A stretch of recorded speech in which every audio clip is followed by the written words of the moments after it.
Welcome to ForexTV.com. Today is Thursday, April 23rd. I'm Tim Kelly with your New York Forex Market Buzz. U.S. equities are down slightly just past midday, but well off the worst levels of the day. The dollar is little changed against the majors, and commodities led by crude and gold are nominally higher. Now for a quick look at the headlines. Initial claims for unemployment benefits in the U.S. rose in the week of April 18th, while continuing claims surged to a new all-time high, that according to the U.S. Department of Labor.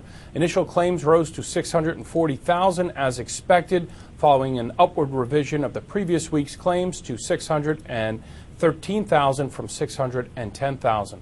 The 4-week moving average for initial claims eased to 646,750 from 651,000 the week prior.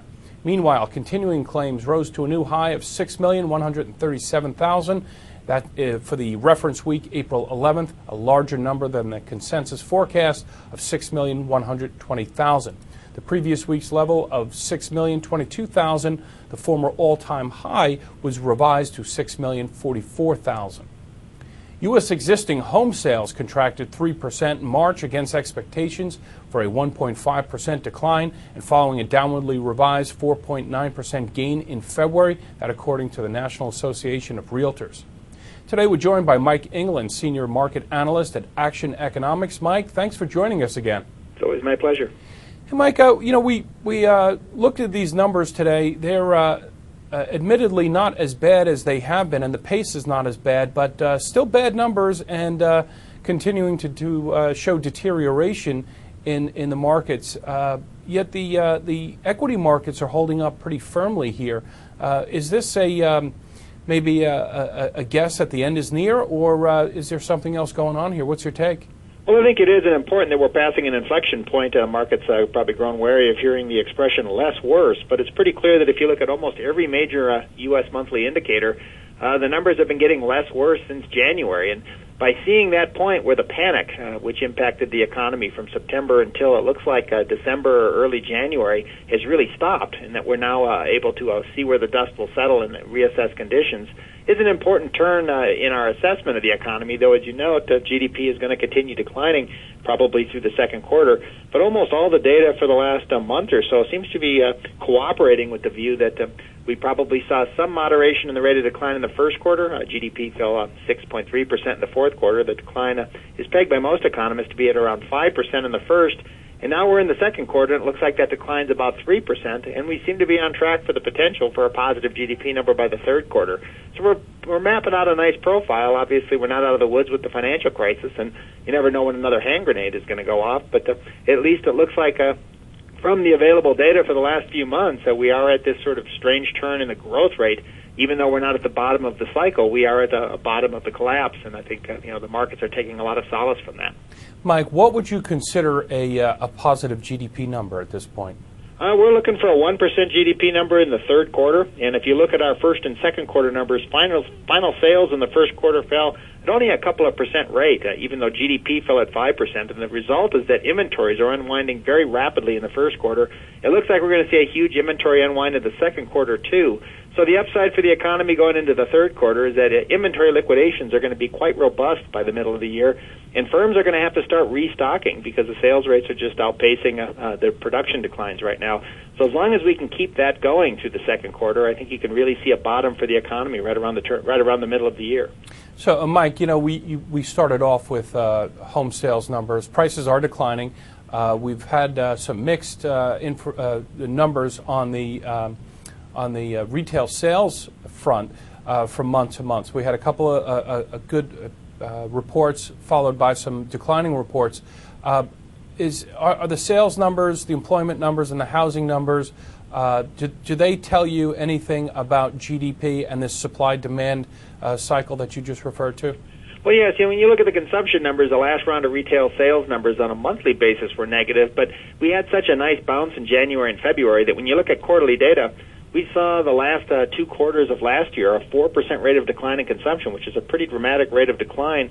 In the first quarter, we probably saw 1 to 2% growth. and we may well see growth in the second quarter as well, with a nice boost coming from a reduced tax withholdings that'll give some support to disposable income. So that decline in consumption, which is two-thirds of our economy, which was pretty dramatic in the third and fourth quarter, is really removed from the equation now. We seem to be seeing a flat to positive growth in consumption.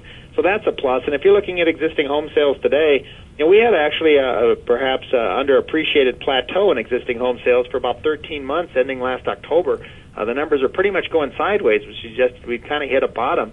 But when the consumer and households panicked between September and December, we actually dropped down to a new low. But it could well be the January figure is the bottom. We are seeing evidence not just in existing home sales, but in pending home sales, the bounce in the NAHB index, improvement in housing starts. Virtually all the housing numbers, the mortgage bankers' data, all seem to suggest that January trough may be the bottom. We sort of took a weak housing market and added some panic for 4 months.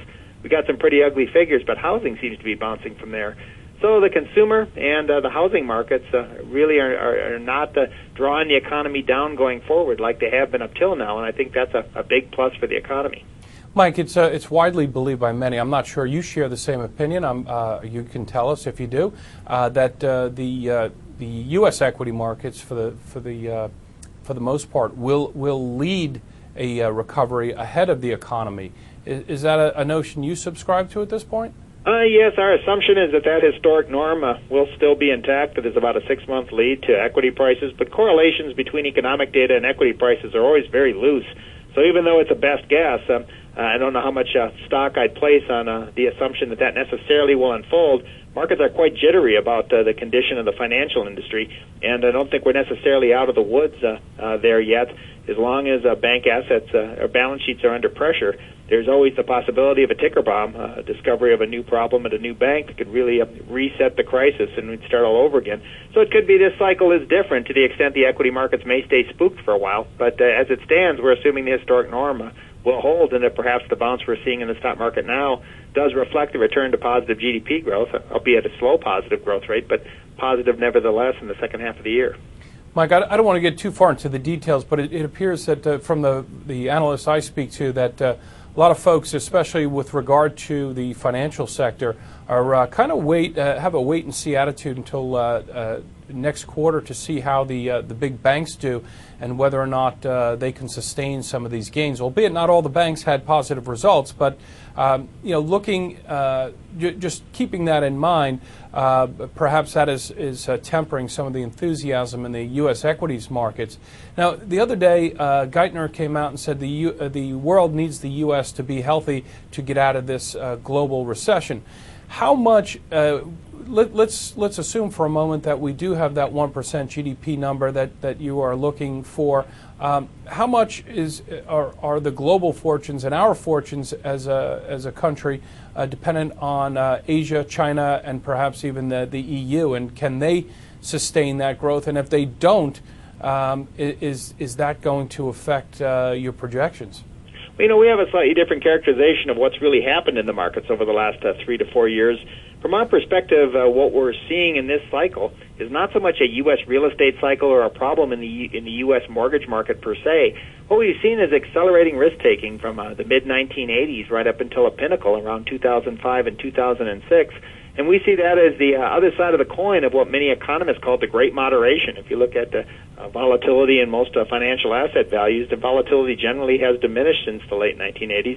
It's largely because uncertainty from the economy, the business cycle has shown reduced volatility, and inflation has moderated and shown reduced volatility. So these primary drivers of financial asset values were diminishing in terms of their volatility over time, and it really passed through to financial instruments. And I think it sent a false signal to global investors that greater leverage was possible and that risk was in fact diminishing. What we're seeing with this cycle is that in fact that wasn't necessarily the case, and so we're seeing in our view a global deleveraging that's occurring, and the United States, though it's often described as being at the epicenter of what's happening in the global economy, actually the way we see it, global leverage was really at the epicenter, and there's nothing particularly American about it. The canary in the coal mine was the U.S. subprime market, which was somewhat a U.S.-specific market, but it's a small market compared to the deleveraging we've seen globally with portfolios.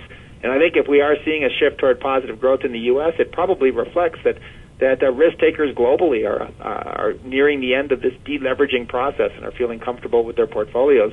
So I think you're naturally going to see the global economy recover with the U.S., not so much because we're leading it, but because really it is global portfolio managers and their pullback that's caused this problem in the first place.